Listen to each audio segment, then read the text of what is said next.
కొంటలేరు, కొన్నై ఎత్తుతలేరు. అన్నదాత ఆగమాగం, ధాన్యం కొనుగోలుపై సర్కార్ ఘోర వైఫల్యం. కొనుగోలు కేంద్రాల్లోనే రైతుల ధాన్యం 2 నెలల నుంచి ఎదురు చూస్తున్న అన్నదాతలు. దూరదృష్టి లేని పౌర సరఫరాల శాఖ యంత్రాంగం ఐకేపీ సెంటర్ల దగ్గర రవాణాకు నోచుకొని ధాన్యం. ట్రాన్స్పోర్ట్ వ్యవస్థ లేకపోవడంతో నిలిచిన కొనుగోళ్లు, వానాకాలం ముంచుకొస్తుండటంతో ఆందోళనలో రైతులు.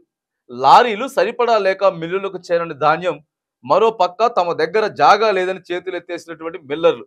టార్గెట్ను మించి ధాన్యం వచ్చిందంటున్న మిల్లర్ అసోసియేషన్ సభ్యులు. చూడండి ఒక్కసారి ప్రజలారా, కొంటలేరు, కొన్నై ఎత్తుతలేరు. రైతన్న ఆగమాగం, అన్నదాత ఆగమాగం.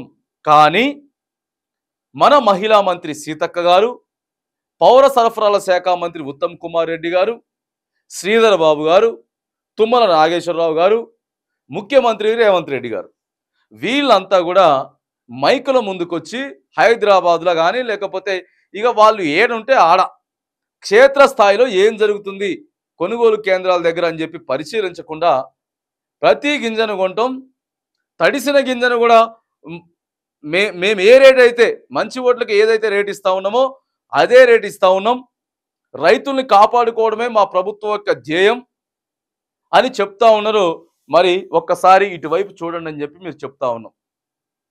వన్స్ ఒకసారి గవర్నమెంట్ ఆ ధాన్యాన్ని కొనుగోలు చేయడానికి సిద్ధమైంది అని అంటే, మీరు ధాన్యాన్ని తీసుకున్న తర్వాత ఏవైతే మిల్లర్లు ఉన్నాయో, గూడౌన్స్ ఉన్నాయో దాంట్లో పెట్టుకునే దానికి కూడా వెసులుబాటుని ఏర్పాటు చేసుకోవాలి.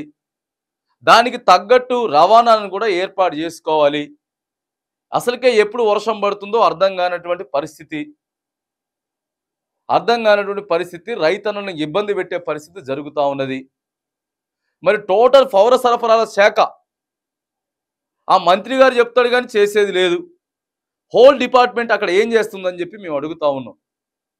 ఒకసారి మీరు కొన్నారు అని అంటే వన్స్ మొత్తం మీరే చూసేసుకోవాల్సిన పరిస్థితి ఉంటుంది. మిల్లర్లతో మాట్లాడుకోవాలా, తర్వాత ఆడ ఎవడెవడైతే ఉన్నాడో వాళ్ళందరితో మాట్లాడుకోవాలి. స్టోరేజ్ ఎట్లా పెట్టుకోవాలి, మనకి ఎన్ని టన్నులు వస్తూ ఉన్నది, ఎన్ని టన్నులకి ఏ ప్లేస్లకి మనం డిస్పాచ్ చేసుకోవాలనేది మరి ఆలోచన లేకుండా ఇగో కొన్నా కూడా కళ్ళంలోనే అక్కడ కొనుగోలు కేంద్రం దగ్గరే ఈ ఒడ్లు ఉంటా ఉన్నాయి. మరి మీరు ఇక అంటేనేమో అన్న అంటారు కానీ మరి ఇది కరెక్టా కాదా మీరే చెప్పాలి. పౌర సరఫరాల శాఖ పనితీరు అస్తవ్యస్తంగా ఉందనడానికి ధాన్యం కొనుగోలు వ్యవహారం నిదర్శనం.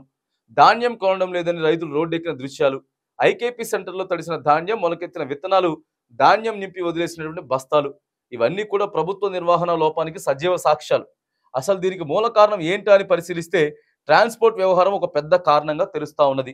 ఫుడ్ కార్పొరేషన్ సరైన రవాణా సౌకర్యాన్ని కల్పించకపోవడంతో ఐకేపీ సెంటర్ల దగ్గర, కల్లాల దగ్గర ఎక్కడ ధాన్యం అక్కడే ఉండిపోతున్నది. ఇదంతా ఒక ఎత్తు అయితే, ధాన్యం కొనడానికి తమ దగ్గర జాగా లేదని, కొనలేమని కొన్ని చోట్ల మిల్లర్లు చేతులు ఎత్తేస్తున్నారు. దీనికి బదులుగా దీనికి బాధ్యులు ఎవరు? మిల్లర్ల దగ్గర జాగా లేకపోవడం ఏంటన్న ప్రశ్నలకు రాష్ట్ర ప్రభుత్వానికి దూరదృష్టితో సిద్ధం కాకపోవడమే కారణంగా ఇంకా తెలుస్తున్నది.